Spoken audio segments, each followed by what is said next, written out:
3 taon mula ngayon, makikita ko ang babaeng umagaw sa lahat sa akin, na namamalimos ng awa sa gitna ng kalsada, habang ang lalaking nagtangka akong ikulong sa gintong long ay nakaluhod sa aking harapan.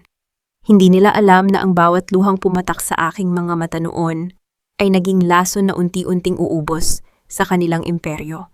Ang tagumpay ko ay hindi lamang isang paghihiganti, kundi isang sining ng malamig na katarungan na walang sino mang makakatakas. Sa dulo, ako ang mananatiling nakatayo habang ang kanilang mundo ay nagiging abo.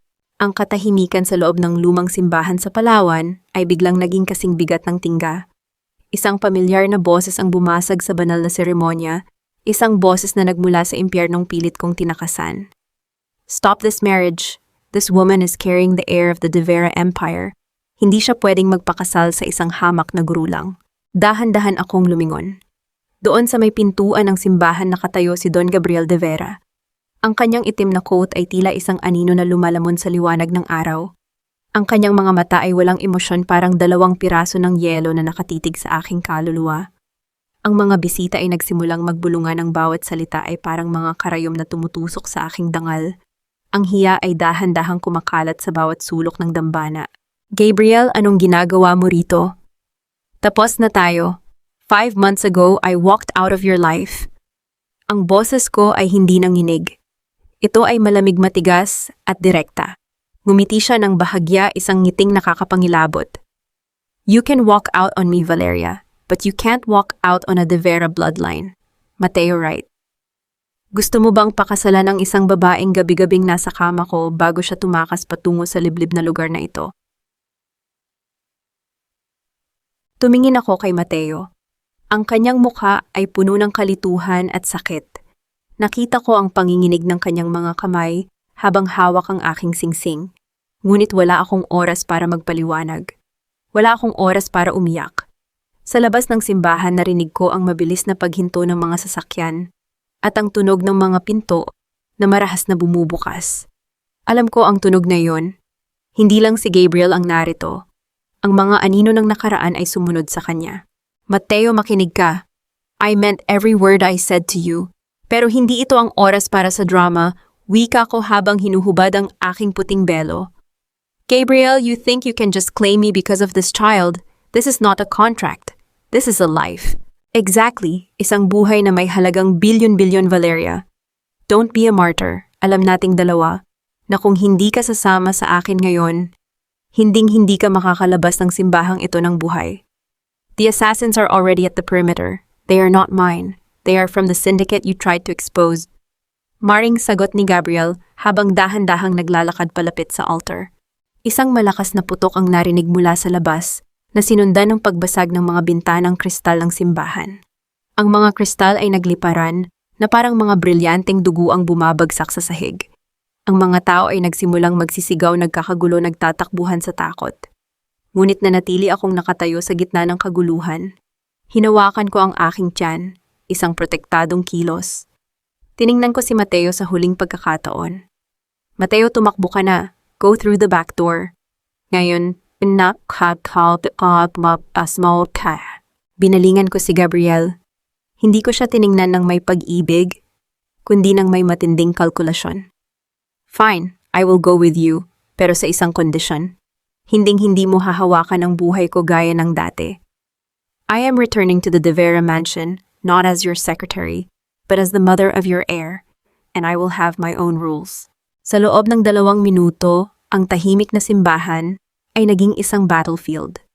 Inabot ko ang aking cellphone sa ilalim ng aking gown. Mabilis kong pinindot ang isang hidden app. Isang mensahe ang naipadala sa aking private lawyer sa Manila Initiate Protocol 0. Transfer all offshore accounts to the trust fund under the name Alpha, now. Habang hila-hila ako ni Gabriel palabas ng simbahan sa gitna ng nagliliparang bala at sigawan, hindi ako lumingon sa nasirang pangarap ko sa Palawan. Ang aking mga mata ay nakatitig sa itim na sasakyang naghihintay. Sa isip ko, hindi ako biktima. Ako ay isang reyna na pansamantalang natalo sa isang labanan, ngunit naghahanda na para sa isang madugong digmaan. Isinakay ako ni Gabriel sa sasakyan at mabilis itong humarurot paalis. Tumingin siya sa akin, ang kanyang mukha ay puno ng pag-aari. Welcome back home, Valeria. Akala mo ba talaga makakatakas ka? Tumingin ako sa bintana pinagmamasdan ang naglalahong dalampasigan ng Palawan. Hindi ako tumakas, Gabriel. Nagpahinga lang ako. At ngayong gising na ako, sisiguraduhin kong ikaw naman ang mawawalan ng hininga. Kinuha ko ang aking engagement ring mula sa bulsa, ang singsing na ibinigay ni Mateo. Hindi ko ito itinapon. Sa halip mahigpit ko itong hinawakan hanggang sa bumaon ang talim ng disenyo nito sa aking palad. Isang paalala ng sakit na gagawin kong sandata.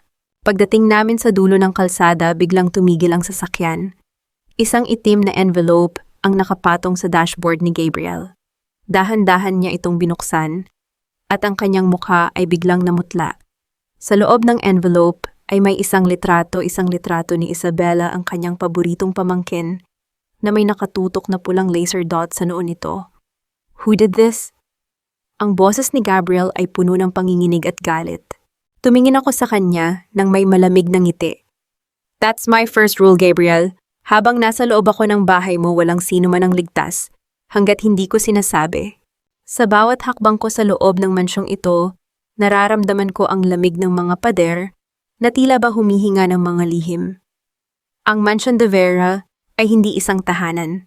Ito ay isang gintong hawla na pinalilibutan ng mga matatalas na tinik. Alam ko na ang pagtapak ko sa marangyang carpet na ito ay hudyat ng muling pagpasok sa isang digmaang walang baril, kung saan ang mga salita ay mas nakamamatay kaysa sa mga bala.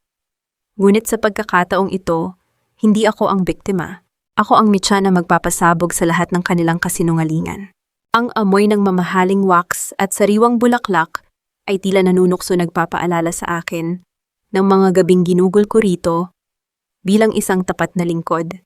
Ngunit ang bawat bulong ng mga katulong sa pasilyo ay punong-puno ng panghuhusga. Nandito na ang babaeng nawawala, narinig kong bulong ng isang matandang kasambahay habang mabilis na umiiwas ng tingin. Hindi ko sila binalingan. Diretso ang aking tingin, ang aking likod ay kasing tuwid ng isang sundalo. Sa dulo ng grand staircase nakatayo ang isang babaeng nakasuot ng puting silk dress, mukhang inosente, at tila bapasan ang daigdig sa kanyang mga balikat. Si Isabela. Ate Valeria, salamat sa Diyos, ligtas ka. Patakbong bumaba si Isabela, ang kanyang mga mata ay nangingilid ang luha. You have no idea how much I cried when I heard what happened in Palawan. Sobrang nag-alala kami sa iyo at sa baby.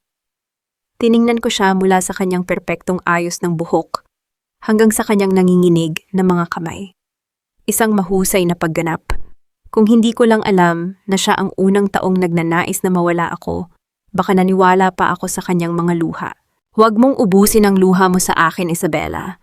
Baka kailanganin mo yan mamaya, kapag nalaman mo ang tunay na dahilan kung bakit ako bumalik. Ang sagot ko ay maikli at walang bahid ng emosyon. Sandaling natigilan si Isabela. Ang kanyang pa-victim na mukha ay bahagyang nagbago, isang mabilis na kislap ng inis ang dumaan sa kanyang mga mata bago ito muling napalitan ng pait. Bakit ka ba ganyan, ate? I'm just trying to be concerned. Tito Gabriel was so devastated when you left. Maraming business deals ang nasira. Maraming tao ang nahirapan dahil sa biglaang pag-alis mo. It was so selfish of you to just run away without thinking about the family. Malambing ngunit nakakalason ang kanyang tono. Isang klasikong gaslighting. Selfish bihaka. Bahagya akong lumapit sa kanya sapat na para maramdaman niya ang lamig ng aking presensya. Isabela, stop playing the saint. Alam nating dalawa na ang tanging family na iniisip mo ay ang sarili mong interests. And if I were you, I'd stop talking about business. Dahil sa oras na buksan ko ang bibig ko tungkol sa mga dokumentong hawak ko, baka kahit ang damit na suot mo ay mawala sa iyo. Napasinghap si Isabela at agad na bumaling kay Gabriel na nasa likuran ko lang pala. Tito Gabriel, look at her. She's threatening me. Sinusubukan ko lang siyang tanggapin ng maayos. Pero ganyan ang isinasagot niya. Tiningnan ni Gabriel si Isabela pagkatapos ay bumaling sa akin. Ang kanyang mukha ay seryoso, walang mababakas na kakampi. Enough, Isabela. Valeria needs to rest. Maribel, dalhin mo ang mga gamit niya sa dati niyang silid. Wait, pagpigil ko. Hindi ako matutulog sa dati kong silid. I want the master's wing. Doon sa kwartong may direktang access sa study room mo, Gabriel. That's too much, singhal ni Isabella. That's for the lady of the house, and I am carrying the future of this house. Ang boses ko ay madiin bawat pantig ay may timbang. Gabriel, you wanted me back. This is the price. At isa pa, kailangan ko ng mabilis na access sa mga file mo. Dahil ang assassin sa Palawan, hindi sila titigil hanggat hindi nila nakukuha ang hinahanap nila. At pareho nating alam na ako lang ang nakakaalam kung nasaan ang hinahanap nila. Isang mabigat na katahimikan ang namayani sa hall. Ang tanging naririnig ay ang tibok ng aking puso at ang mahinang pag-ugong ng air conditioning. Tinitigan ako ni Gabriel nang matagal tila ba sinusukat ang aking katapangan. Fine, give her the master's wing, utos ni Gabriel bago tumalikod at naglakad patungo sa kanyang opisina. Naiwan kami ni Isabella sa paanan yung hagdan. Ang kanyang pagkukunwari ay tuluyan ng naglaho. Lumapit siya sa akin, ang boses ay isa ng pabulong na banta. You think you've won, buntis ka lang, Valeria? Huwag kang kampante. Maraming bata ang hindi nakakalabas ng buhay sa mundong ito, lalo na kung ang ina nila ay isang ambisyosang traidor. Hindi ako natinag. Sa halip, hinawakan ko ang kanyang baba at iniharap ang kanyang mukha sa akin. Subukan mo, Isabella, at sisiguraduhin kong ang bawat patak ng dugo ko ay magiging katapusan ng lahat ng pinapangarap mo. Binitiwan ko siya at dahan-dahang umakyat sa hagdan. Ngunit nang makarating ako sa tapat ng opisina ni Gabriel, napansin kong bahagyang nakabukas ang pinto. Isang anino ang nakita kong gumalaw sa loob. Dahan-dahan akong sumilip. Nakita ko si Gabriel na nakatayo sa harap ng isang portrait ng kanyang yumaong asawa. Ngunit hindi ang portrait ang nakakuha ng atensyon ko. Sa ibabaw ng kanyang mesa, nakapatong ang isang familiar na folder, isang asol na folder na may tatak ng Project Alpha. Yun ang folder na dapat ay sinunog ko na bago ako tumakas, 5 taon na ang nakalilipas. Ang mas nakakakilabot, ang folder ay bukas at may mga bagong pirma sa loob na hindi ko kilala. Ang aking kamay ay dahan-dahang lumapit sa aking tiyan. Isang malamig na katotohanan ang gumapang sa aking katawan. Hindi lang ako dinala rito para protektahan ang bata. Dinala ako rito dahil kailangan nila ang huling code na tanging ako lang ang nakakaalam, ang code na magpapabagsak sa buong ekonomiya ng bansa kung mahuhulog sa maling kamay. Isang mahinang tunog ng paglapat ng metal ang narinig ko mula sa dulo ng pasilyo. May nanonood sa akin. Lumingon ako, ngunit wala akong nakita kundi ang dilim ng pasilyo. Ang hapagkainan ng mga De Vera ay tila isang altar ng sakripisyo. Ang liwanag mula sa mamahaling kristal na chandelier sa itaas ay hindi nagbibigay ng init kundi nagpapatalas lamang sa bawat malamig na tingin ng mga taong nakapaligid sa akin. Sa gitna ng mahabang lamesang gawa sa mahogany na kahain ng mga mararangyang pagkain, ngunit para sa akin ang amoy ng lason at pagkukunwari ang mas nangunguna. Nakaupo ako sa tapat ni Gabriel, habang sa aking kanan ay nakaupo si Tita Margaret, ang byuda ng kapatid ni Gabriel, isang babaeng kilala sa kanyang matatalas na salita at walang kapantay na kapalaluan. Sa tabi naman niya ay si Isabella na nakasuot ng simpleng kasuotan ngunit may mga matang tila handa ng sumila. I can't believe we are sharing the table with someone who just came back from a provincial scandal. Panimula ni Tita Margaret habang dahan-dahang hinahalo ang kanyang sopas.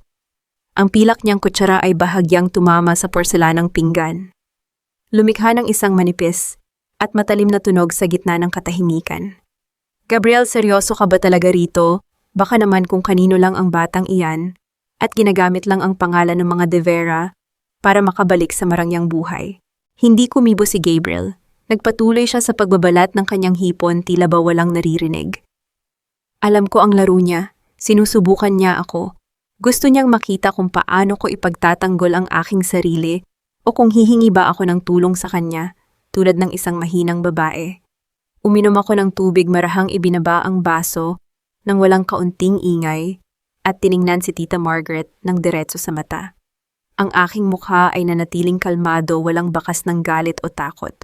Tita Margaret, kung ako sa inyo, mas aalahanin ko ang sarili kong pinggan kaysa sa sinapupunan ko. Ang boses ko ay banayad, ngunit may talas ng isang bagong hasang patalim. Dahil kung pag-uusapan natin ang tungkol sa paggamit ng pera at pangalan ng mga De Vera, baka magulat ang buong pamilya kung saan napunta ang 5 milyong piso mula sa De Vera Foundation noong nakaraang buwan. Biglang natigilan si Tita Margaret sa pagsubo. Ang kanyang mukha ay dahan-dahang nawalan ng kulay. What are you talking about? How dare you accuse me of something like that? Hindi ito paratang, tita. Ito ay katotohanan. Patuloy ko habang kumuha ng kaunting salad. I was the executive secretary for 10 years, remember? Bago ako umalis, iniwan ko ang lahat ng records sa aking encrypted drive. Alam ko ang wire transfer sa isang bangko sa Macau para bayaran ang utang sa sugal ng inyong asawa bago siya pumanaw. At alam ko rin na ang butik ng anak mo ay kasalukuyang nalulugi ng 50,000 dolyar buwan-buwan na personal mong tinatakpan gamit ang emergency reserves ng kumpanya. Valeria, stop it. Sumabat si Isabela, ang kanyang mga mata ay biglang napuno ng luha. How can you do this? May sakit sa puso si Mama. Bakit mo siya ginaganito, Tito Gabriel? Look at her. Kararating lang niya rito pero sinisira na niya ang pamilya natin. She's just a gold digger who wants to control everything. Humilig ako pabalik sa aking upuan, pinagmasdan ang pag-iyak ni Isabela. Napakagandang eksena para sa isang teleserye, ngunit hindi ako ang kanyang direktor. Isabella, crying won't erase the bank statements, malamig kong wika. At huwag mong gamitin ang sakit sa puso ng mama mo para takpan ang inyong mga nakaw. If you want to keep your lifestyle, I highly suggest you teach your mother how to keep her mouth shut. Dahil sa susunod na makarinig ako ng kahit anong salita laban sa akin o sa anak ko, ang susunod na makakabasa ng mga dokumentong iyon ay ang Securities and Exchange Commission. Natahimik ang buong hapag. Walang sino mang nangahas na magsalita. Maging ang mga katulong na nakatayo sa gilid ay napayuko sa takot. Tumingin ako kay Gabriel. Sa unang pagkakataon, nakita ko ang isang mabilis na ngiti sa kanyang mga labi bago niya ito agad na itinago. The food is getting cold. Kumain na tayo, malamig na utos ni Gabriel, na tila ba walang nangyaring komosyon. Natapos ang hapunan na walang sino mang nagsasalita. Si Tita Margaret ay halos hindi na nakasubo ng pagkain, samantalang si Isabela ay panay ang punas ng kanyang mga peking luha habang pasimpleng nagpapadala ng mensahe sa kanyang telepono. Pagkatapos ng hapunan, naglakad ako patungo sa aking silid sa master swing. Ang marangyang kwarto ay puno ng mga antigo at mamahaling kagamitan, ngunit para sa akin ito ay isa pa ring selda. Humiga ako sa kama at hinaplos ang aking tiyan. Huwag kang matakot, bulong ko sa aking sarili. Walang makakasakit sa iyo rito. Babasagin ko muna ang kanilang mga muka bago sila makalapit sa atin. Biglang sumindi ang liwanag ng aking cellphone sa ibabaw ng side table. Kasabay nito ang marahang pagpanginginig nito na pumunit sa katahimikan ng gabi. Walang tunog, tanging ang mahinang vibration lamang. Kinuha ko ang telepono at binuksan ang mensahe mula sa isang hindi kilalang numero. Walang pangalan, walang mukha. Ngunit ang mga salitang nakasulat doon ay nagpalamig sa aking buong katawan. Ang bata sa sinapupunan mo ang papatay sa'yo. Hindi ka makakaabot sa panganganak, Valeria. Bilang na ang mga araw mo sa loob ng mansyong yan, dahan-dahan kong ibinaba ang telepono. Ang aking puso ay bumibilis ang tibok, ngunit ang aking isip ay nanatiling kasing linaw ng kristal. Lumingon ako sa bintana kung saan ang anino ng mga puno sa labas ay tila mga kamay na nagtatangkang abutin ang aking silid. Alam ko kung kanino galing ang mensaheng ito, at sisiguraduhin kong ang nagpadala nito ang unang makakatikim ng aking impyerno. Ang gabi ay hindi para sa pagtulog. Ito ay para sa mga taong may kailangang protektahan. Pagkatapos matanggap ang banta sa aking telepono, hindi ako nanatiling nakahiga upang manginig sa takot. Ang takot ay isang karangyaan na hindi ko kayang bayaran. Dahan-dahan akong bumangon, isinuot ang aking silk robe at lumabas ng silid. Walang anumang tunog ang lumabas mula sa aking mga yapak sa makapal na alpombra ng pasilyo habang tinatahak ko ang daan patungo sa lumang archive room ng mansyon. Alam ko ang bawat sulok ng bahay na ito. Ako ang nag-ayos ng mga dokumento rito sa loob ng 10 taon. Nang marating ko ang mabigat na pintong gawa sa kahoy ng silid-aklatan, marahan ko itong itinulak. Ang pinto ay dahan-dahang bumukas nang walang kahit anong huni, tila nakikiramay sa aking lihim na kilos. Pumasok ako at binuksan ang aking laptop. Nilagay ko ang aking encrypted flash drive na naglalaman ng mga backup ledger ng De Vera Holdings mula sa mga nakaraang taon. Ang liwanag mula sa screen ay nagbigay ng malamig na asul na anag-ag sa aking mukha. Sa loob ng 2 oras nakaupo ako sa malaking leather chair ni Gabriel. May hawak akong isang baso ng malamig na gatas, isang simpleng pangangalaga para sa batang nasa aking sinapupunan. Habang ang aking mga mata ay seryosong nakatitig sa mga komplikadong financial graphs at spreadsheets. Ang aking daliri ay dahan-dahang umiscroll sa mga transaction. Dito ko nakita ang unang bakas ng lason. May mga sistematikong paglabas ng malalaking pondo patungo sa mga shell companies sa British Virgin Islands. Ang mga transaksyong ito ay ginagawa sa ilalim ng mga peking pangalan ng mga supplier, ngunit ang pirma ng pag-aproba ay pamilyar. Ito ay hindi lamang isang simpleng pagnanakaw.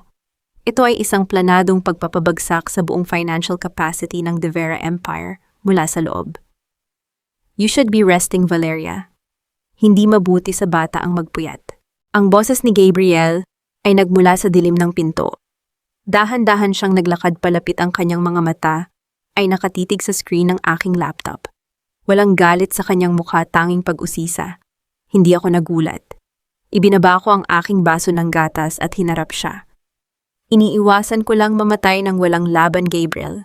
At habang nagpupuyat ako, nahanap ko ang dahilan kung bakit unti-unting nauubos ang yaman mo.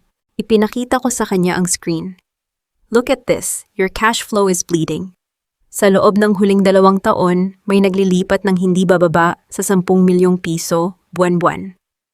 Ginamit nila ang mga lumang kontrata na ako mismo ang gumawa noon, pero pinalitan ng mga bank accounts para sa wire transfers. Tinitigan ni Gabriel ang mga numero. Nakita ko ang pagdidilim ng kanyang mukha, ang pag-igting ng kanyang pangahabang na pagtatanto, ang laki ng panlulokong nangyayari sa ilalim ng kanyang ilong. Sino ang gumagawa nito, Tkao? Tanong niya, ang boses ay pabulong ngunit puno ng panganib. I'm still decrypting the IP addresses of the transactions, pero malinaw na tao mo ito sa loob, Gabriel. Tinitigan ko siya ng maton. Sinasakal ka nila ng dahan-dahan habang nakangiti sa harap mo, kaya huwag mong sabihing ligtas ako rito. Dahil ang taong nagnanais na mawala ka, ay siguradong nais ding mawala ang batang dinadala ko, lalo na kung ang batang ito ang magiging hadlang sa pagkuha nila ng buong mana. Lumapit si Gabriel at humawak sa sandalan ng aking upuan. Naramdaman ko ang kanyang hininga sa aking buhok, ngunit hindi ako gumalaw. Ang distansya ng aming mga katawan ay hindi nagdulot ng init kundi ng isang seryosong kasunduan. What do you want, Valeria? A deal, Gabriel Tao. Seryoso kong sagot habang nakatingin sa kanyang mga mata. I will audit your entire empire. Hahanapin ko kung sino ang anay na sumisira sa pundasyon ng negosyo mo. In exchange, I want absolute authority over the security of this house. At kapag nahanap ko ang traidor, ako ang magpapasya kung anong parusa ang nararapat sa kanila.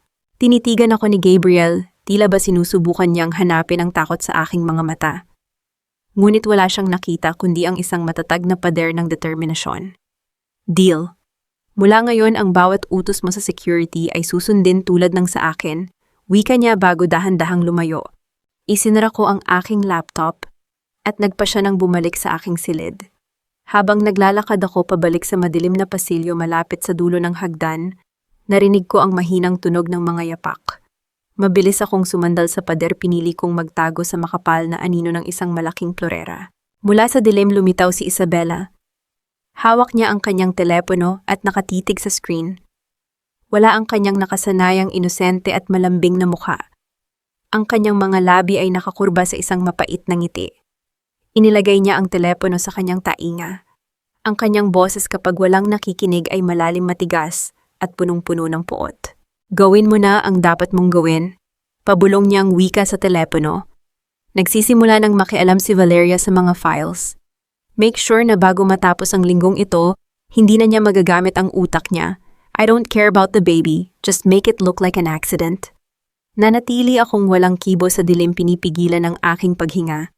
Ang aking mga mata ay naging kasing lamig ng gabi habang pinapanood ko siyang dahan-dahang maglakad palayo. Ang ahas ay nagpakita na ng kanyang mga binuong plano. Ngunit hindi niya alam na bago pa man niya maiturok ang kanyang lason, naputol ko na ang kanyang buntot. Ang bawat kislap ng mga camera ay tila ba sinusubukan akong bulagin, ngunit ang aking paningin ay nanatiling nakatutok sa aking biktima. Ang De Vera Grand Charity Gala ay ang pinaka-inaabangang gabi ng mataas na lipunan sa Maynila. At alam kong ang lahat ng naririto ay naghihintay na makita akong gumapang sa kahihiyan. Inasahan nilang magtatago ako sa dilim pagkatapos ng nabigo kong kasal sa Palawan, na mananatili akong tahimik habang pinag-uusapan ng buong bansa ang aking pagiging taksil at ambisyosa. Ngunit nagkamali sila. Hindi ako pumasok sa bulwagan na may suot na puti upang magmukhang inosente. Naglakad ako sa gitna ng pulang carpet na nakasuot ng isang napakagandang itim na gown na gawa sa mabigat na satin, malamig, elegante at walang takot. Ang itim ay hindi kulay ng pagdadalamhati. Ito ang kulay ng aking opisyal na pagdedeklara ng digmaan. Sa aking tabi ay si Gabriel na nakasuot ng kanyang formal na suit, seryoso ang mukha, ngunit may bakas ng pagmamalaki habang nakahawak sa aking baywang. Sa kabilang dako naman ay si Isabella na nakasuot ng kulay rosas na gown, mukhang isang anghel na walang malay. Nang marating namin ang gitna ng bulwagan, hinarang kami ng isang kilalang kolumnista ng sikat na lifestyle magazine, kasama ang ilang mga mamamahayag na may hawak na mga mikropono. Don Gabriel Valeria, good evening. Bati ang kolumnista, ngunit ang kanyang mga mata ay naglalakbay sa aking tiyan. May mga bali-balita na bumalik si Valeria sa inyong mansyon dahil sa isang mabilisang desisyon. May katotohanan ba na iniwan niya ang kanyang kasintahan sa Palawan para sa muling pakikipag-alyansa sa mga De Vera? Bago pa man makasagot si Gabriel, mabilis na sumingit si Isabella. Humawak siya sa aking braso nang may peking pag-aalala ang kanyang boses ay sapat na malakas para marinig ng mga taong nakapaligid sa amin. Please, let's not judge Ate Valeria. Malambing na wika ni Isabella sa harap ng mga mamamahayag. Gosh, I was so worried about her when she left. Alam naman nating lahat na mahirap tanggihan ang kapangyarihan ng mga De Vera, lalo na kung galing ka sa isang simpleng pamilya. I just hope Mateo, the poor school teacher she abandoned, is doing fine now. It must be so painful for him na ipagpalit sa pera. Isang malalim na singhap ng pagkagulat ang sabay-sabay na nagmula sa mga nakikinig. Nakita ko ang mga pasimpleng ngiti sa labas ng aking paningin. Akala ni Isabella ay nakuha na niya ang perpektong pagkakataon para tuluyan akong hiyain sa harap ng buong altabayan. Dahan-dahan kong inalis ang kamay niya sa aking braso. Ngumiti ako ng napakalamig, isang ngiting nagpatigil sa bulong-bulungan ng mga tao. I'm glad you brought up Mateo, Isabella, panimula ko, habang kinuha ang isang manipis na tablet mula sa aking maliit na bag. Dahil kung pag-uusapan natin ang tungkol sa masakit na katotohanan at pera, mas maganda sigurong ibahagi natin sa lahat ang dokumentong ito. Pinalaki ko ang isang file sa screen at iniharap ito sa kolumnista at sa mga nakatutok na camera. Ito ay isang bank transfer receipt na nagkakahalaga ng 2 milyong piso. Malinaw kong paliwanag, bawat salita ay may madiin na awtoridad. Ipinadala ito mula sa isang dummy account patungo sa isang pribadong ahensya ng seguridad sa Palawan 3 araw bago ang aking kasal. Ang layunin ng pera magbayad ng mga armadong lalaki upang guluhin ang aking kasal at palabasing isang tangkang pagpatay, upang pilitin akong bumalik sa Maynila sa gitna ng takot at kahihiyan. Nanlaki ang mga mata ng kolumnista habang mabilis na binabasa ang mga impormasyon sa screen, at ang pinakakagiliw-giliw na bahagi, patuloy ko habang dahan-dahang binalingan si Isabella na nagsisimula ng mangatal. Ang dummy account na ginamit sa paglipat ng pera ay direktang konektado sa personal trust fund ni Isabella De Vera. Ginamit mo ang isang amateur VPN upang itago ang iyong IP address, Isabella, ngunit nakalimutan mong ako ang nagdisenyo ng buong security network ng pamilyang ito. Did you really think you could play a master coder and financial auditor like me? That's not true, fake news. Yan, sinisiraan mo lang ako dahil galit ka sa akin. Sigaw ni Isabella, ang kanyang boses ay naging matinis at nawala ang nakasanayan nitong tamis. Tumingin siya kay Gabriel, muling umiiyak. Tito Gabriel, help me. She's fabricating these documents. Gawa-gawa lang niya. Yan para sirain ang reputasyon ko. The digital footprint never lies, Isabella, malamig kong sagot. Ang bawat transaction ay may natatanging code na direktang tumuturo sa iyong telepono. Kung gusto mo, maaari nating ipatawag ang Cybercrime Division ngayon din upang i-verify ang aking mga natuklasan sa harap ng lahat ng bisita rito. Ang bulong-bulungan sa bulwagan ay naging parang isang mabilis na agos ng tubig.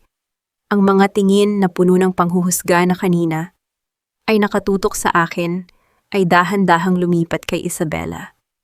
Nakita ko ang matinding takot sa kanyang mga mata. Ang kanyang perpektong porselanang mukha ay napuno ng kahihiyan. Ito ang unang malakas na sampal na iginawad ko sa kanya at naramdaman ko ang tamis ng tagumpay. Ngunit sa gitna ng aking panalo, biglang gumuhit ang isang matalim at marahas na kirot sa ilalim ng aking tiyan. Agad na nanghina ang aking mga tuhod. Napakapit ako ng mahigpit sa gilid ng mesa upang hindi tuluyang bumagsak sa sahig. Ang aking paningin ay dahan-dahang lumabo at naramdaman ko ang malamig na pawis na gumagapang sa aking likod. Ang aking hininga ay naging mababaw habang ang matinding sakit ay tila ba pumipiraso sa aking katawan. Valeria, what's wrong? Ang boses ni Gabriel ay tila nanggagaling sa ilalim ng tubig malayo at hindi malinaw. Hinawakan ko ang aking tiyan nang may matinding takot. Sa dulo ng aking paningin, bago tuluyang magdilim ang lahat, nakita ko ang mukha ni Isabela. Wala na ang kanyang mga luha. Ang kanyang mga labi ay dahan-dahang bumuo ng isang mapanuring ngiti, isang ngiting nagpapatunay na ang lason ay nagsimula ng gumana. Ang puting kisame ng ospital ang unang bumati sa aking paningin. Ang amoy ng gamot at desinfektante ay pumasok sa aking ilong, hatid ang isang malamig na paalala na ako ay nasa pagitan pa rin ng buhay at kamatayan. Sa tabi ng aking higaan, ang maliit na screen ng monitor ay nagpapakita ng regular na pag-akyat at pagbaba ng berdeng linya ng aking tibok ng puso. Ang banayad at regular na pagpindot ng mga numero sa screen ay ang tanging patunay na patuloy pa ring lumalaban ang aking katawan. Dahan-dahan kong ibinaba ang aking tingin sa aking tiyan. Doon ko naramdaman ang isang mahinang pintig buhay pa ang aking anak. Isang malalim na hininga ng pasasalamat ang pinakawalan ko. Ang takot na naramdaman ko kanina sa buwagan ay dahan-dahang napalitan ng isang tuyo at matigas na puot. Ang sinapupunan ko ay hindi na lamang isang bahagi ng aking katawan. Ito ay ang aking huling tanggulan. At ang sinumang magtangkang sumira dito ay haharap sa isang halimaw na sila mismo ang gumising. Bumukas ang pinto ng silid at pumasok si Gabriel. Ang kanyang mga mata ay mapula, ang kanyang buhok ay gulo-gulo at ang kanyang panga ay mahigpit na nakakuyom. Sa likod niya ay ang doktor na may hawak na chart ng aking pagsusuri. It was a synthetic toxin, Gabriel, panimula ng doktor sa mahinang boss. Ipinasok ito sa kanyang inumin sa gala. Mabuti na lamang at hindi niya naubos ang baso kung hindi baka tuluyan nang nawala ang bata. She needs complete rest for the next 48 hours. Nang lumabas ang doktor, hindi na napigilan ni Gabriel ang kanyang galit. Sa isang mabilis na pagkilos, marahas niyang itinapon ang baso ng tubig na nasa side table patungo sa pader. Ang pagkadurog ng kristal ay lumikha ng isang matalim at maikling ingay sa silid at ang mga piraso nito ay nagkalat sa sahig tulad ng mga duguang luha. I will kill her. Sigaw ni Gabriel, ang kanyang boses ay tila isang ugong ng galit na leon. Si Isabela, sisiguraduhin kong pagbabayaran niya ito. No one touches my air and gets away with it. Silence is more effective than noise, Gabriel. Ang boses ko ay naging kasing lamig ng semento. Bahagya akong umupo sa aking higaan, tinitiis ang kaunting kirot sa aking likod.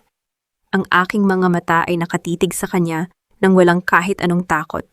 Calm down, Gabriel. Ang ingay ay para lamang sa mga mahihina. Patuloy ko habang inaabot ang aking laptop na nakapatong sa lamesa malapit sa bintana. Ang pagsigaw at pagbabasag ng mga gamit ay hindi makakatulong sa atin. It will only warn her. Kung gusto mong pumatay ng ahas, hindi mo ito hinahampas ng maingay na kahoy. Dinadahan-dahan mo ito hanggang sa hindi na siya makahinga. Huminga ng malalim si Gabriel at dahan-dahang lumapit sa akin. Nakita ko ang pagkabigla sa kanyang mga mata nang makita ang aking kalmado at kalkuladong reaksyon. What do you want to do, Valeria? Sabi mo kanina ang bawat utos ko sa seguridad at pananalapi ay susundin. Wika ko habang mabilis na nag-type sa aking keyboard. Now watch me take away her air. Gamit ang aking master access, ipinasok ko ang mga code sa network ng Devera Holdings. Sa loob ng 3 minuto, opisyal kong isinara at ipina-freeze ang lahat ng personal credit cards, bank accounts at trust fund disbursements sa ilalim ng pangalan ni Isabella Devera. Mula sa segundong ito, wala na siyang pambayad sa kanyang mga luho. Malamig kong paliwanag habang nakatitig sa mga pulang indicator sa screen na nagpapakita ng matagumpay na pag-lock ng mga account. Wala na siyang pambili ng designer clothes, wala na siyang pambayad sa kanyang mga bodyguard, at wala na siyang pondo para sa kanyang mga lihim na transaksyon. I will choke her financially. Let's see how long she can play the poor victim kapag wala na siyang pera kahit pambili ng tubig. Tumingin sa akin si Gabriel, isang kakaibang ekspresyon ng paghanga at takot ang dumaan sa kanyang mga mata. You are ruthless, Valeria.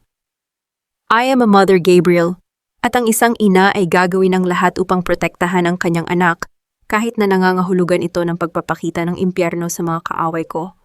Sagot ko bago isinara ang laptop. I want you to leave. Gusto kong mapag-isa. Tumango si Gabriel at dahan-dahang lumabas ng silid. Lumipas ang ilang oras. Ang gabi ay naging malalim at ang paligid ng ospital ay naging tahimik. Ang tanging liwanag na natira sa aking silid ay ang banayad na sulyap ng buwan mula sa bintana. Nakahiga ako ng pikit mata, sinusubukang pakalmahin ang aking isip nang marinig ko ang dahan-dahang pag-urong ng sliding door ng aking silid. Walang tunog ng mga yapak, ngunit naramdaman ko ang pagbabago ng hangin sa loob ng kwarto.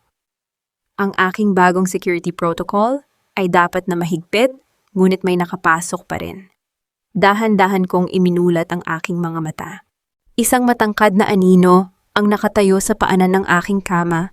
Ang liwanag ng buwan ay tumama sa kanyang mukha at ang aking puso ay bahagyang lumaktaw ng isang tibok nang makilala ko kung sino ito, si Mateo. Ngunit wala na ang kanyang nakasanayang maamong mukha ng isang guro sa probinsya. Ang kanyang mga mata ay madilim, walang emosyon, at ang kanyang kanang kamay ay nakapasok sa ilalim ng kanyang jacket kung saan malinaw kong nakikita ang hugis ng isang metal na bagay na nakatago doon. Hello, Valeria. Pabulong niyang wika, ang kanyang boses ay malamig at iba sa lalaking halos pakasalan ko na sa Palawan. Akala mo ba talaga ay ligtas ka na sa loob ng mundong ito? Ang lamig ng banta ng kamatayan ay hindi bago sa akin. Sa loob ng 10 taon, bilang kanang kamay ni Gabriel, natutunan kong ang takot ay isang emosyon na walang pakinabang. Kaya nang makita ko si Mateo na nakatayo sa paanan ng aking kama, na may hawak na baril, hindi ako sumigaw, hindi ko tinawag ang mga bodyguard sa labas. Tinitigan ko lang siya ng may malamig at mapanuring mga mata. You're not a very good actor, Mateo. Or should I say Mateo Ramirez? Ang boses ko ay naging kasing pino ng seda, ngunit may talim ng isang nakatagong kutsilyo. Ang pagpapanggap mo bilang isang inosente at maamong guro sa Palawan ay halos naging perpekto, pero nakalimutan mo kung sino ako. I was the executive secretary of the Devera Empire. Bago ko tinanggap ang singsing mo, alam ko na ang bawat dumi sa pangalan mo. Bahagyang nanginig ang kamay ni Mateo na humahawak sa baril. Ang kanyang mga mata ay nanlaki sa pagkabigla. Paano mo, Arturo Ramirez? Patuloy ko habang dahan-dahang sumasandal sa aking unan nang walang kahit anong takot. Ang dating kasosyo ni Gabriel na sumubok na mag-smuggle ng mga kontrabando gamit ang mga barko ng Devera, 15 taon na ang nakalilipas. Nang malaman ni Gabriel, sinira niya ang pamilya mo. Kinumpis ka niya ang lahat ng ari-arian ninyo at ipinakulong ang tatay mo kung saan siya pumanaw pagkalipas ng 3 taon. You're his youngest son. Ginamit mo ako para makalapit sa pamilyang sumira sa buhay mo. Mabilis na itinutok ni Mateo ang baril ng diretso sa aking noo. Ang kanyang mukha ay napuno ng matinding puot, ang kanyang pagiging mahinahon ay tuluyan ng naglaho. Shut up, Valeria, you don't know anything. Sinira ni Gabriel ang buhay namin. At ikaw ang susi para makuha ko ang hustisya. Kung wala ka, walang lakas si Gabriel. Ikaw ang utak ng kumpanya niya. Isang mahinang tawa ang lumabas sa aking mga labi. Ang tunog ng aking marahang pagtawa ay pumuno sa tahimik na silid ng ospital, isang tunog na nagdulot ng higit na kalituhan kay Mateo. You think a piece of lead scares me, Mateo, 10 years.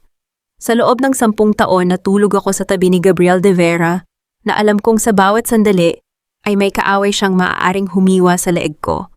I survived his madness, his corporate massacres, and his obsession. Isang nasirang anak ng isang talunang tao, ang huling bagay na kakatakutan ko. Sumeryoso ang aking muka, at dahan-dahan kong ibinaba ang aking mga paa sa sahig, kahit na nakatutok pa rin ang baril sa aking noo. Now let's talk business. Sino ang nagpapasok sa iyo rito? Ang bagong security protocol ko ay walang butas. Ang sliding door na iyon ay hindi bubukas nang walang administrative bypass code na tanging 3 tao lamang sa buong mansyon ang nakakaalam. Was it Isabella O ang taong nagmamay-ari kay Isabella? Napalunok si Mateo, ang kanyang kumpiyansa, ay dahan-dahang dinudurog ng aking malamig na luhika. Hindi lang si Isabella ang gustong mawala ka, Valeria. May mas malaking tao sa loob ng bahay na yan na matagal nang nagmamanipula sa aming lahat. Even Isabella is just a puppet. Ang taong iyon ang nagbigay sa akin ng code. At kapag pinatay kita ngayon, makuha ko ang bahagi ko sa pagbagsak ng mga De Vera. Sino siya din? Madiin kong tanong. Bago pa man makasagot si Mateo, dahan-dahang bumukas ang pinto ng aking silid. Doon ay nakatayo si Gabriel. Hawak niya ang kanyang sariling baril, ngunit walang bakas ng pagkabigla sa kanyang mukha. Tila ba alam niya na mangyayari ito? Mabilis na lumingon si Mateo at itinutok ang baril kay Gabriel. Ngunit bago pa man siya makakilos, dahan-dahang ibinaba ni Gabriel ang kanyang sandata. Tiningnan niya si Mateo nang may malamig na tingin ng isang taong tapos na sa laro. Ibaon mo na ang baril mo, Mateo. Ang boses ni Gabriel ay walang emotion. Go! Umalis ka na bago ka pa tuluyang ubusin ng babaeng iyan. She's already extracting everything from you. Natigilan ako. Tiningnan ko si Gabriel pagkatapos ay muling tumingin kay Mateo na dahan-dahan ding ibinaba ang kanyang baril na tila may lihim na pagkakaintindihan sa pagitan nilang dalawa. Gabriel, anong ibig sabihin nito? Tanong ko, ang aking boses ay napuno ng matinding hinala. He's the son of your mortal enemy. He tried to kill me, he tried to destroy your empire. At papakawalan mo lang siya. Hindi ako sinagot ni Gabriel. Tumingin lang siya kay Mateo at sumenyas gamit ang kanyang ulo patungo sa likod na pinto ng emergency exit. Walang salitang tumalikod si Mateo at mabilis na naglaho sa dilim ng gabi. Nang kami na lamang dalawa ang naiwan sa silid, lumapit sa akin si Gabriel. Ang kanyang mga mata ay puno ng mga lihim na pilit niyang itinago sa akin sa loob ng maraming taon. You don't understand, Valeria. Wika niya habang dahan-dahang hinahawakan ng aking balikat, ngunit mabilis ko itong tinabig. Mateo is not the enemy we should be fighting. He's just a distraction. Then who is Gabriel? Tinitigan ko siya nang may matinding puot. Sino ang totoong kalaban? At bakit pakiramdam ko maging ikaw ay kasabot sa larong ito? Isang mahabang katahimikan ang namayani sa pagitan naming dalawa. Habang ang liwanag ng buwan ay dahan-dahang naglalaho sa likod ng mga makakapal na ulap. Ang kapangyarihan ay hindi nasusukat sa laki ng iyong pangalan, kundi sa talas ng iyong hawak na baraha. 2 araw matapos akong makalabas ng ospital, ang De Vera Holdings ay niyanig ng isang matinding krisis sa stock market. Ang mga balita sa television ay nag-uunahan sa pag-ulat ng mabilis na pagbagsak ng halaga ng mga shares ng kumpanya. May mga lihim na grupong sabay-sabay na nagbebenta ng kanilang mga stocks upang pabagsakin ang imperyo ni Gabriel. Sa loob ng malaking silid ng pagpupulong sa mansyon, maririnig ang magugulong boses ng mga miyembro ng Board of Directors.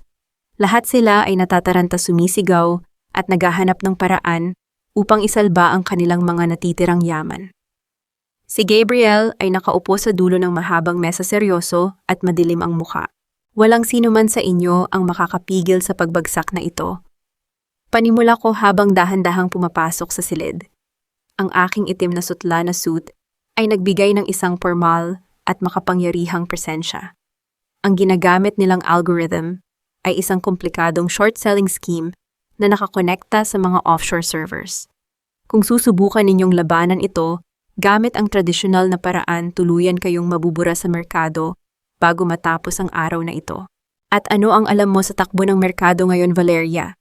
Tanong ng isang matandang direktor nang may panginginig ang boses. Isa ka lamang dating tuki. Isang tuki na nagdisenyo ng buong liquidity bypass system ng kumpanyang ito. Malamig kong sagot habang ibinababa ang aking laptop sa mesa. I am the only one who can activate the emergency buyback protocols to freeze the dump attacks. Pero hindi ako nagtatrabaho ng libre. Tumingin sa akin si Gabriel, ang kanyang mga mata ay nanliit. What is your price, Valeria? 51%. Direkta kong sagot habang nakatitig sa kanya. Gusto ko ang 51% ng voting shares ng Devera Holdings. Ilalagay natin ito sa isang trust fund sa ilalim ng pangalan ng aking anak at ako ang tatayong nag-iisang trustee na may buong kapangyarihan sa pagpapasya. Sign the transfer papers and I will save your empire in 10 minutes. Isang matinding bulong-bulungan ang pumuno sa silid. Ang mga direktor ay hindi makapaniwala sa aking hiling. Ito ay hindi lamang isang simpleng negosasyon. Ito ay isang mabilis at malamig na pag-agaw sa trono. This is blackmail. Sigaw ng isa sa kanila. This is business, patul ko ng walang korap. May 10 minuto kayo para magpasya bago maging walang halaga ang mga piraso ng papel na hawak ninyo. Tinitigan ako ni Gabriel ng ilang segundo. Nakita ko ang matinding kalkulasyon sa kanyang mga mata, ngunit alam niyang wala siyang ibang pagpipilian. Kinuha niya ang kanyang pluma at mabilis na nilagdaan ang mga dokumento sa harap ng lahat. Save it! Maikli niyang utos. Mabilis na gumalaw ang aking mga daliri sa keyboard. Sa loob ng 8 minuto, dahan-dahang huminto ang pagbaba ng mga numero sa screen. Ang mga peking transaction ay isa-isang na-block at ang halaga ng kumpanya ay nagsimulang bumalik sa normal. Ang buong silid ay napuno ng malalalim na buntong hininga ng ginhawa, ngunit para sa akin ito ay simula pa lamang. Nang matapos ang pulong, dahan-dahan akong naglakad patungo sa sala upang uminom ng tubig. Ngunit bago ko pa man marating ang kusina, marahas na bumukas ang pinto ng mansyon. Si Isabela ay pumasok na gulo-gulo ang buhok, ang kanyang mukha ay punong-puno ng galit at kahihiyan. Lumapit siya sa akin at sumigaw sa harap ng mga katulong. Valeria, what did you do to my cards? Bakit mo ipina-freeze ang lahat ng accounts ko? Ang kanyang matinis na boses ay pumuno sa malaking espasyo ng mansyon. Napahiya ako sa buong mall. I was trying to buy a designer bag at doon mismo sa harap ng lahat. Sinabihan ako ng cashier na declined ang card ko. Binastos ako ng mga staff.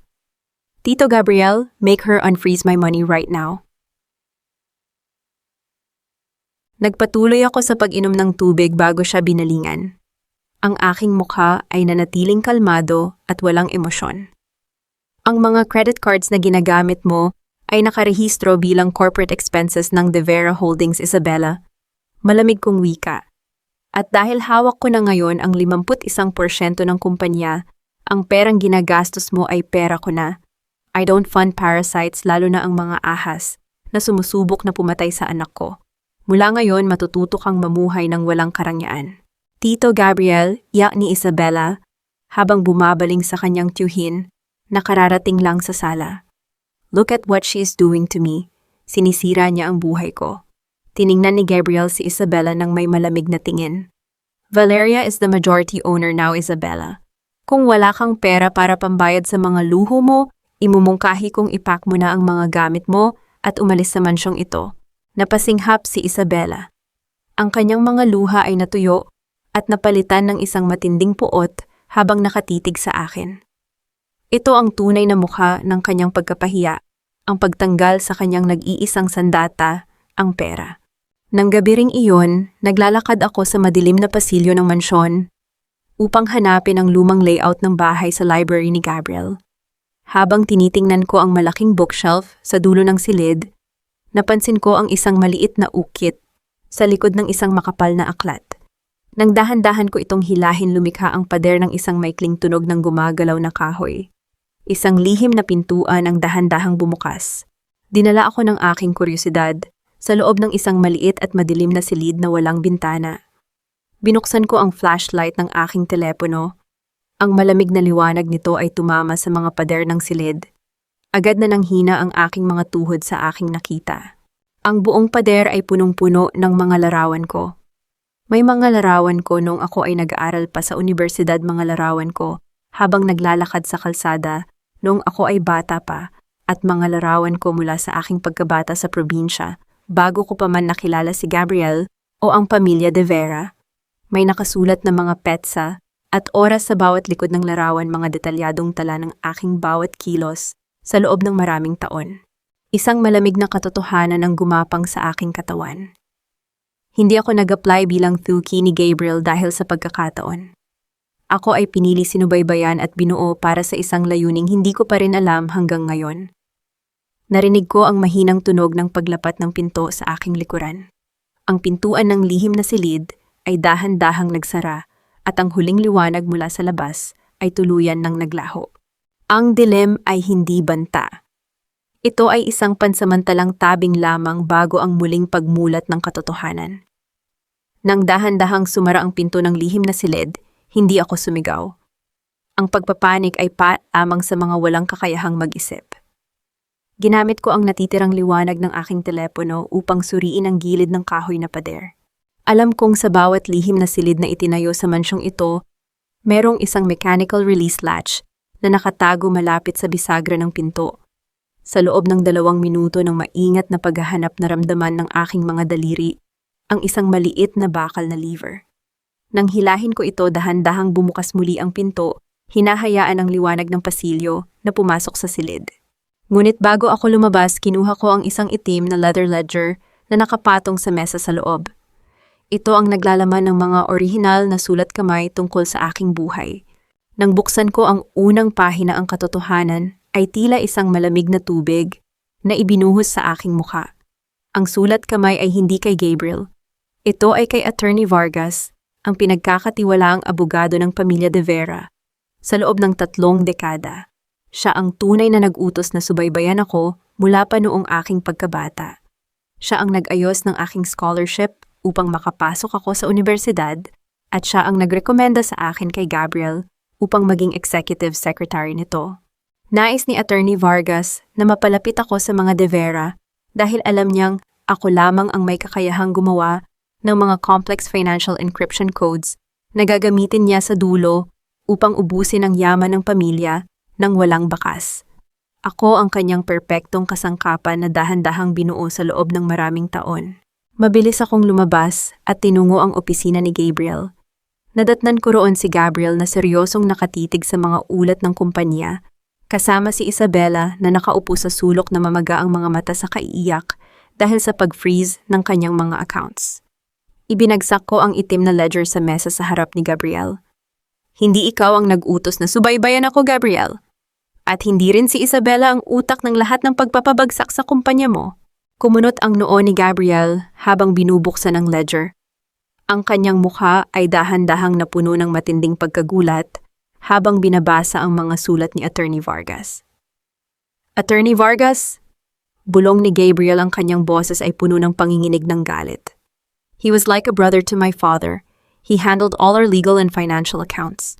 At siya rin ang unti-unting pumapatay sa kumpanya mo. Malamig kong sagot. Tumingin ako kay Isabela. Isabela, magsalita ka na habang may oras ka pa.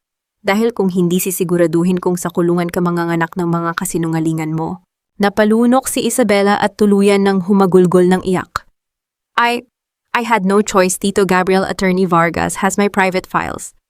May mga dokumento siya na nagpapatunay na ako ang nagnakaw ng pondo ng kumpanya para sa aking sariling negosyo noong nakaraang taon. He blackmailed me. Sinabi niya na kung hindi ko susundin ang mga utos niya, naguluhin si Valeria at patalsikin siya, ipapakulong niya ako. Siya ang nagbigay sa akin ng lason na ilalagay sa inumin ni Valeria. Where is Vargas now? Galit na tanong ni Gabriel habang mabilis na kinukuha ang kanyang mga susi ng sasakyan. Nasa port terminal siya ngayon, sagot ni Isabela habang nanginginig ang buong katawan. He's transferring the remaining liquid assets of the company to an international bank account bago siya sumakay sa isang pribadong yate patungong ibang bansa. I will stop him, madiing wika ni Gabriel habang mabilis na naglalakad palabas ng opisina. Gabriel, wait, sigaw ko. habang sumusunod sa kanya patungo sa garahe. Huwag kang pumunta mag-isa. Ito ay isang patibong. He knows we're close to finding out the truth. Ngunit hindi nakinig si Gabriel. Ang kanyang pride at galit ay naging mas malakas kaysa sa kanyang luhika. Mabilis siyang sumakay sa kanyang itim na SUV at isinarado ang pinto. Nang marating ko ang garahe, napansin ko ang isang bagay sa ilalim ng sasakyan ni Gabriel. Isang maliit na pulang ilaw ang mabilis na kumukurap malapit sa tangke ng gas. Isang matinding takot ang gumapang sa aking dibdib. Gabriel, huwag mong buhayin ang makina, lumabas ka riyan. Sigaw ko habang hinahampas ang bintana ng sasakyan. Ngunit huli na ang lahat. Inikot ni Gabriel ang susi. Isang napakalakas at marahas na pagbugso ng apoy ang nagmula sa ilalim ng sasakyan. Ang init at ang malakas na shockwave ng hangin ay marahas na nagtapon sa aking katawan patungo sa semento ng garahe. Naramdaman ko ang matinding sakit sa aking likod habang ang aking paningin ay dahan-dahang napupuno ng kulay itim na usok at naglalakihang apoy na lumalamon sa sasakyan ni Gabriel. Gabriel, Todd. Sigaw ko, ngunit ang aking boses ay tuluyan nang nalunod sa tunog ng naglalagablab na apoy. Nakahiga ako sa malamig na semento, pilit na hinahawakan ang aking tiyan habang ang paligid ay unti-unting nagiging madilim. Si Gabriel ay nasa loob ng nagbabagang apoy at ako ay naiwang mag-isa upang harapin ang tunay na demonyo. Ang ginto ay sinusubok sa apoy, ngunit ang lakas ng isang ina ay sinusubok sa gitna ng pinakamalakas na bagyo. Si Gabriel ay dinala sa ospital sa critical na kondisyon, nakikipaglaban para sa kanyang huling hininga habang nasa ilalim ng isang medically induced coma. Ang kanyang katawan ay puno ng sugat at lapnos mula sa pagsabog, ngunit hindi ako nanatili sa kanyang tabi upang umiyak. Ang mga luha ay hindi nakakapagbayad ng utang at lalong hindi nito kayang patigilin ang mga kaaway na nagtatangkang ubusin ang aming buhay. Habang nag-aagaw buhay si Gabriel, tinahak ko ang daan patungo sa punong tanggapan ng De Vera Holdings. Ang aking katawan ay may mga pasa at gasgas mula sa lakas ng pagsabog sa garahe, ngunit binalot ko ito ng isang mamahaling itim na blazer na tila ba isang kalasag. Ang aking muka ay walang kahit anong bakas ng kahinaan. Nang marating ko ang boardroom, ang silid ay puno ng kaguluhan. Ang mga miyembro ng board ay nag-uusap-usap sa takot, habang si Attorney Vargas ay nakatayo sa dulo ng mahabang mesa, may hawak na mga dokumento, at may mapanuring ngiti sa kanyang mga labi. Since Gabriel is currently incapacitated and close to death, panimula ni Attorney Vargas sa isang seryosong tono na puno ng huwad na pag-aalala, as the lead counsel and trustee of the family, I am proposing an emergency liquidation of all assets. Kailangan nating iligtas ang kapital ng mga investors bago tuluyang bumagsak ang kumpanya. Ang kumpanyang ito ay hindi babagsak dahil hindi ko hahayaang hawakan mo ang kahit isang sentimo ng mga ari-arian nito, Attorney Vargas. Ang aking bose ay pumuno sa buong silid, malamig at may awtoridad na nagpatahimik sa lahat ng naroroon.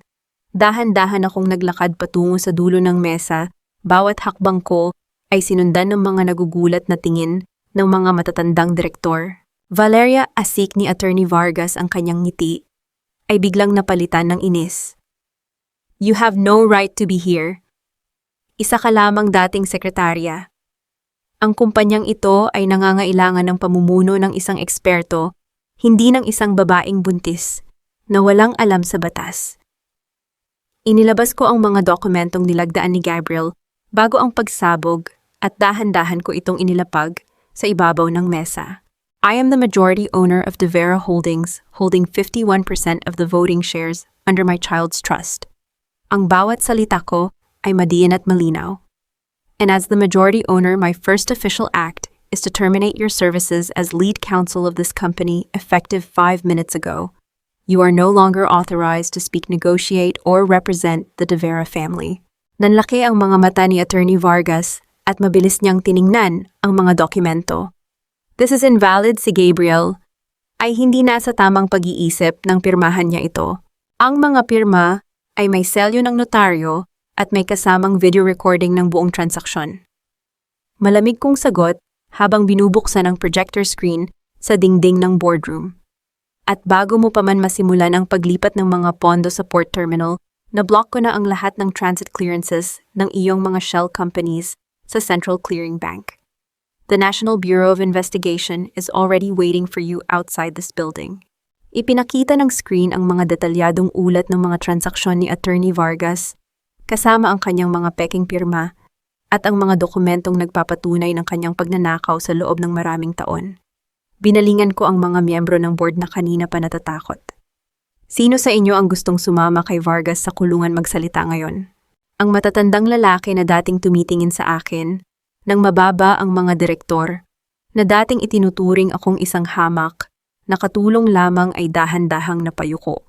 Isa-isa silang umupo at nanatiling tahimik, tuluyang sumusuko sa aking kapangyarihan. Tumayo ako sa dulo ng mahabang mesa ng boardroom, nakatitig sa kanilang lahat mula sa itaas. Ito ang aking ginto at katotohanan, ang pagpilit sa mga makapangyarihang tao na yumuko sa aking talino. Sa gilid ng pinto, nakita ko si Isabela na dinala ng mga security guard.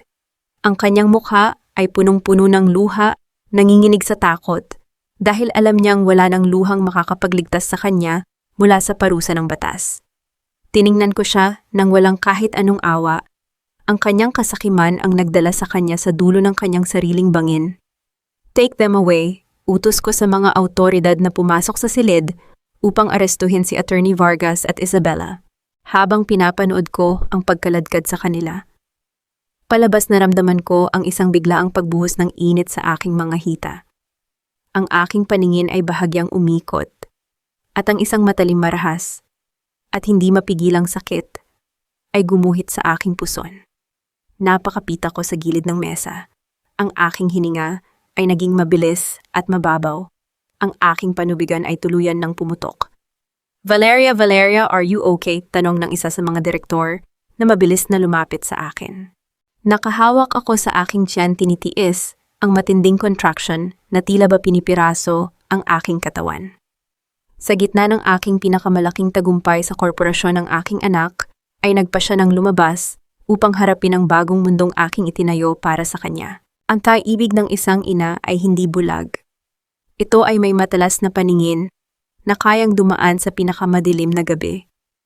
Sa bawat matinding kirot na dumaan sa aking katawan, habang ako ay nasa loob ng delivery room, wala akong ibang inisip kundi ang kaligtasan ng batang aking dinadala.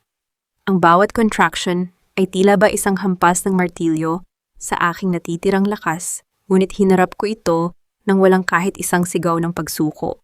Ginamit ko ang aking natitirang lohika upang kontrolin ang aking paghinga.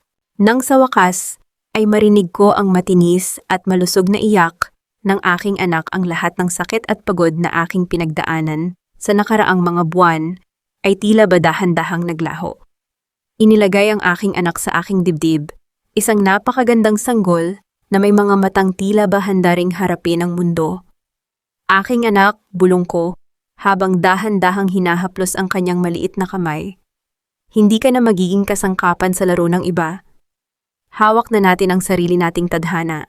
Pagkalipas ng isang linggo, dinala ko ang aking anak sa silid ng ospital kung saan nagpapagaling si Gabriel.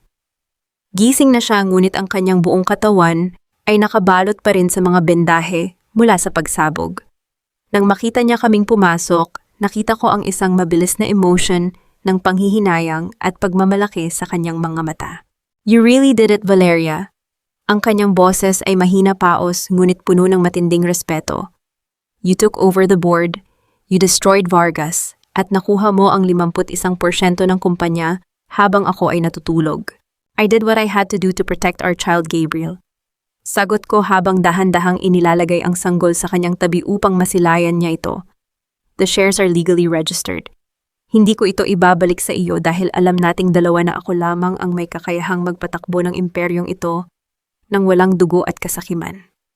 We are business partners now, but we will never be husband and wife. Tinitigan ni Gabriel ang bata pagkatapos ay tumingin sa akin. Sa unang pagkakataon sa loob ng 10 taon, nakita ko ang kanyang tuluyang pagsuko. Alam niyang hindi na niya ako pag-aari at hinding-hindi na niya ako makokontrol muli. I accept your terms, Valeria. Wika niya nang may mahinang gango ng ulo.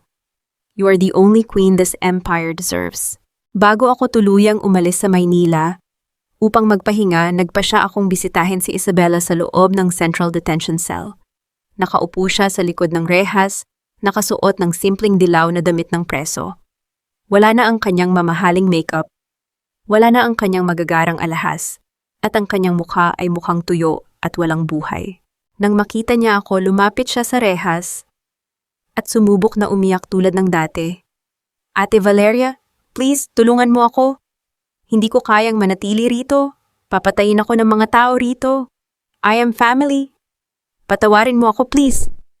Tinitigan ko siya ng matagal, ngunit sa pagkakataong ito wala na akong nararamdamang galit sa aking puso. Tanging malalim na awa na lamang ang natira para sa isang babaeng naging biktima ng kanyang sariling kasakiman at ng pagmamanipula ni Attorney Vargas. I won't help you, Isabela, but I won't hurt you anymore either. Malamig kong sagot. May sapat kang panahon dito sa loob upang pag-isipan ang bawat buhay na tinangka mong sirain, kabilang ang sa akin at sa aking anak. Ang batas na ang magpapasya sa tadhana mo. Tumalikod ako at naglakad palabas, hinahayaan ang kanyang mga sigaw ng pagsisisi na maglaho sa malamig na hangin ng pasilyo ng bilangguan. Dinala ko ang aking anak, pabalik sa aking maliit na bahay. Sa dalampasigan ng Palawan, ang lugar kung saan nagsimula ang aking pangarap ng isang payapang buhay. Habang nakatayo ako sa tabing dagat, pinagmamasdan ang banayad na paghampas ng mga alon sa buhanginan at ang dahan-dahang paglubog ng araw, naramdaman ko ang isang tunay na kapayapaan na matagal kong hinahanap. Lumapit sa akin ang aking katiwala at inabot ang isang liham na kararating lamang. Ang sobre ay walang selyo, ngunit may nakasulat na pamilyar na sulat kamay sa harap.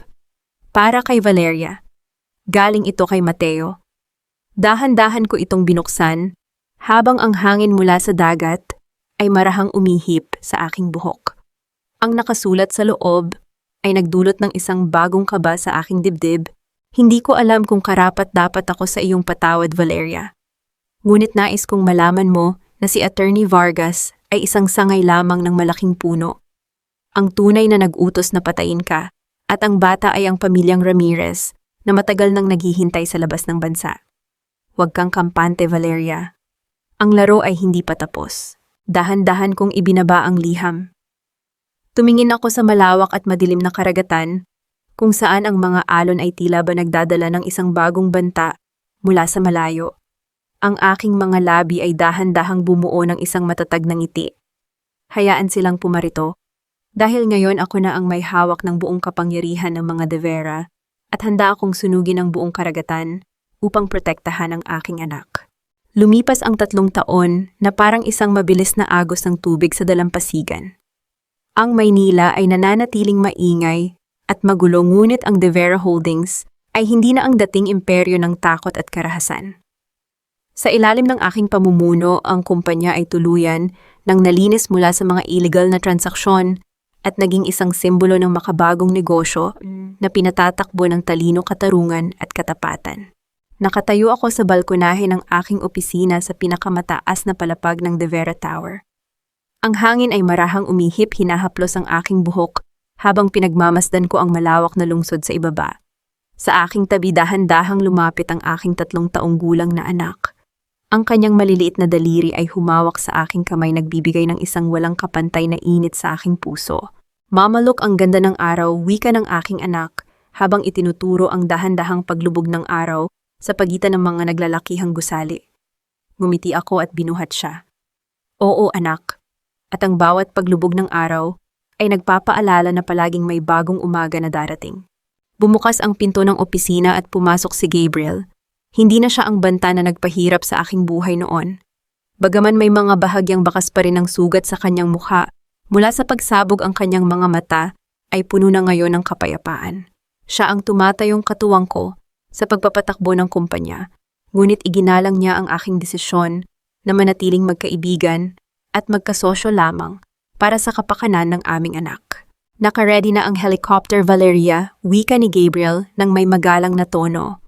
Maaari mo nang iuwi ang anak natin sa Palawan para sa weekend tulad ng ipinangako ko. Salamat, Gabriel, sagot ko habang dahan-dahang ibinababa ang aking anak upang kunin ang kanyang maliit na bag. Nang kami na lamang dalawa ng aking anak, ang nasa loob ng helicopter patungong Palawan, muli kong binuksan ang aking journal. Tinitigan ko ang mga lumang pahina na naglalaman ng aking mga sakit-takot at paghihiganti. Maraming tao ang nagtatanong sa akin kung napatawad ko na ba ang mga taong sumira sa aking nakaraan. Ang pagpapatawad ay hindi nangangahulugan ng pagbabalik sa lumang yakap na puminsala sa iyo. Pinatawad ko si Gabriel at pinatawad ko na rin si Mateo sa kanyang panloloko.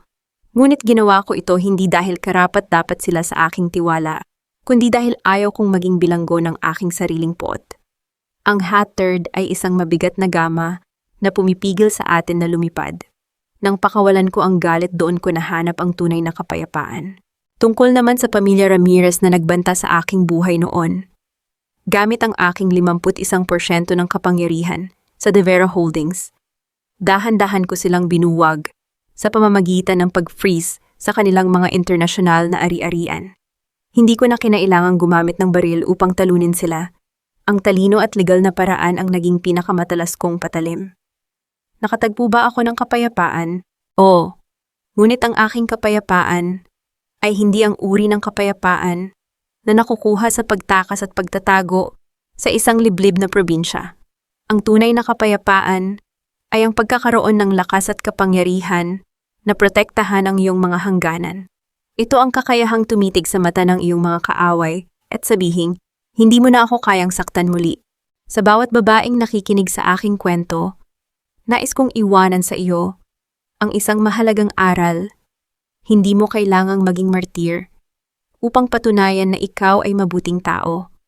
Ang pagtitiis sa isang toxic na relasyon o sa mga taong nanamantala sa iyong kabutihan ay hindi kabayanihan. Ito ay unti-unting pagpatay sa iyong sariling pagkatao. Ang iyong isip ay mas matalas kaysa sa anumang patalim at ang iyong halaga ay hindi itinatakda ng isang lalaki o ng isang pamilya. Ikaw ang may akda ng iyong sariling tadhana. Huwag mong hahayaan na ang iba ang sumulat ng dulo ng iyong kwento. Habang lumalapag ang helicopter sa dalampasigan ng Palawan, kung saan ang malamig na hangin ng dagat ay muling sumalubong sa amin, hinawakan ko ang kamay ng aking anak at sabay kaming naglakad sa buhanginan. Ako si Valeria Castillo. Dati akong sekretarya na walang boses sa gitna ng mga makapangyarihang tao. Ngunit ngayon ako ang reyna ng aking sariling buhay at walang sino man ang makakapigil sa aking muling paglipad.